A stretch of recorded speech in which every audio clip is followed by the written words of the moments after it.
کہ فرعون کون ہے۔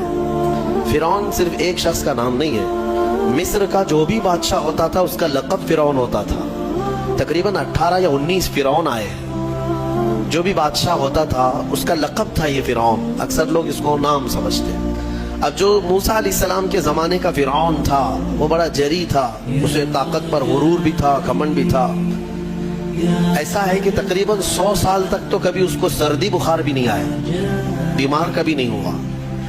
تو آدمی کو جب کوئی تکلیف نہ آئے تو وہ غرور میں بڑھ جاتا ہے اور اسے ایسا لگنے لگتا ہے کہ میں سب سے پاورفل آدمی ہوں دنیا کا، مجھے کچھ ہو نہیں سکتا۔ تو یہی فرعون ہے جس نے اپنے زمانے میں یہ اعلان کیا تھا کہ لوگوں میں تمہارا رب ہوں، تمہارا بڑا رب میں ہوں، میری عبادت کرو۔ بات تو چل رہی تھی اور لوگوں کو اپنی خدمت پر مامور کرنے کی بجائے اپنی عبادت پر مامور کرتا تھا، ہزاروں لوگ اس کو سجدہ بھی کرتے۔ ایک دن ایسا ہوا کہ فرعون نے خواب دیکھا، آسمان سے ایک تارا ٹوٹ کر اس کی گود میں گرا یا اس کے محل پہ گرا اور پھر آگ لگ گئی اس کے محل میں۔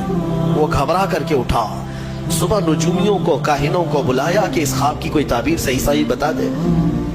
بہتوں نے الگ الگ تعبیریں بتائی، پھر جو بڑے ماہر نجومی تھے انہوں نے کہا کہ اس خواب کی تعبیر یہ ہے کہ بنی اسرائیل خاندان میں ایک بچہ پیدا ہوگا جو تیری سلطنت کو ہلاک کر دے گا، تیری سلطنت کے ہلاک کرنے کا باعث بنے گا۔ خواب کی تعبیر سننے کے بعد شاہی فرمان جاری کر دیا اس نے کہ بنی اسرائیل میں آج کے بعد جو بھی لڑکا پیدا ہوگا اسے مار دیا جائے گا، کیونکہ وہ بچہ کہیں سلطنت کی ہلاک کرنے والا پیدا نہ ہو جائے۔ تو یہ اعلان کے بعد بنی اسرائیل خاندان میں جو بھی لڑکا پیدا ہوتا اسے مار دیا جاتا، بیٹوں کو ذبح کر دیتا تھا اور لڑکیوں کو زندہ چھوڑ دیتا تھا۔ 1 سال کے اندر انہوں نے 12,000 بچوں کو ذبح کیا، پیدا ہوتے ہی قتل کر دیتے تھے۔ لڑکے کو زندہ رہنے کا حق نہیں تھا، صرف ڈر تھا۔ یہ وہ زمانہ ہے جب موسیٰ علیہ السلام کی بھی ولادت نہیں ہوئی، ولادت سے پہلے اتنے بچے مارے گئے۔ پھر اس کے درباریوں نے اس سے ریکویسٹ کیا کہ اگر ایسے سب مار دیے جائیں تو آپ کی خدمت کے لیے بچے کہاں سے ملیں گے، جوان کون ہوگا؟